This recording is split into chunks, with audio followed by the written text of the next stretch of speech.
नमस्कार, आप देख रहे हैं 10 न्यूज और मैं हूं बियाल मान। आज की बड़ी खबरें लेकर हम हाजिर हैं, बिना रुके बिना थमे। चलिए शुरू करते हैं फटाफट खबरों का सिलसिला।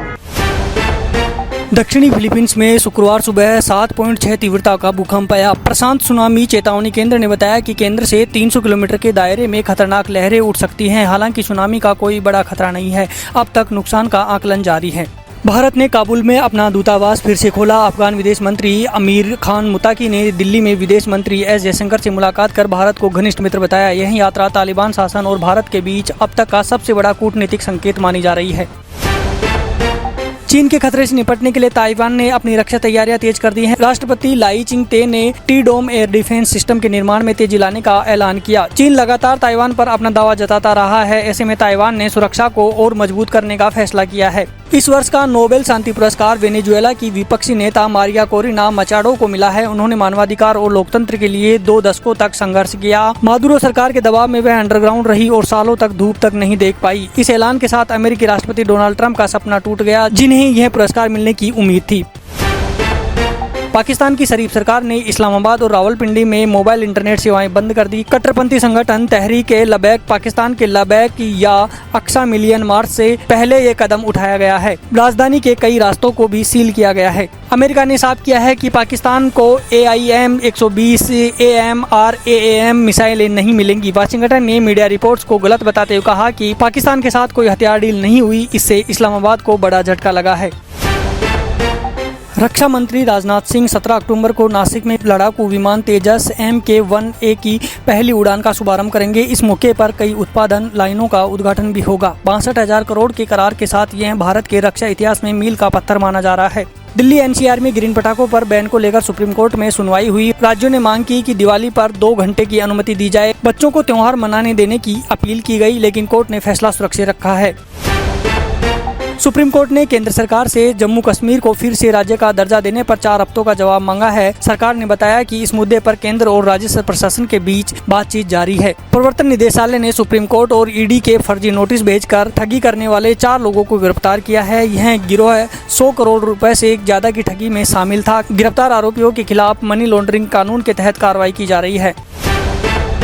भोजपुरी स्टार पवन सिंह की पत्नी ज्योति सिंह ने प्रशांत किशोर से मुलाकात की। उन्होंने साफ किया कि वे चुनाव लड़ने या टिकट मांगने नहीं आई, बल्कि महिलाओं के हक और सुरक्षा को लेकर बात करने पहुंची थी। प्रशांत किशोर ने उनके समर्थन की बात कही। उत्तराखंड सरकार ने करवा चौथ के दिन महिला कर्मचारियों को सार्वजनिक अवकाश देने का ऐलान किया। मुख्यमंत्री पुष्कर सिंह धामी के इस फैसले से कामकाजी महिलाओं को बड़ी राहत मिली। 10 अक्टूबर को राज्य के सभी सरकारी और शैक्षणिक संस्थान महिलाओं के लिए बंद रहे।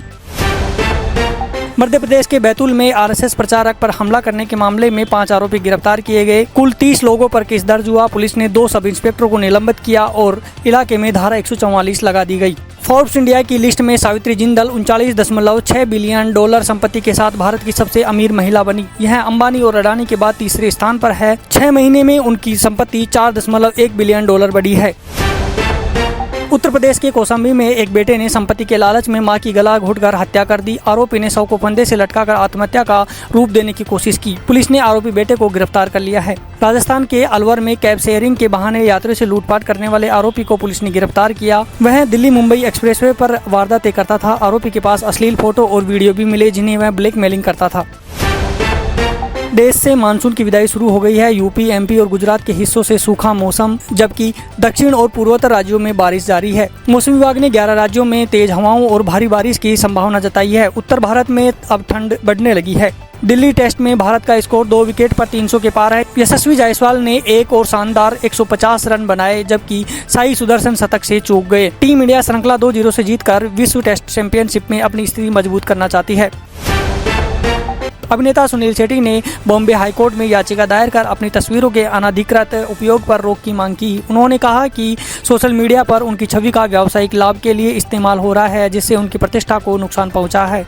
कोंकणा सेन मर्डर की दमदार एक्टिंग इस सीरीज की जान है। रोहन सिप्पी की यह थ्रिलर समाज और राजनीति पर सवाल उठाती है। हालांकि क्लाइमैक्स थोड़ा कमजोर लगता है, फिर भी कोंकणा का प्रदर्शन इसे देखने लायक बनता है।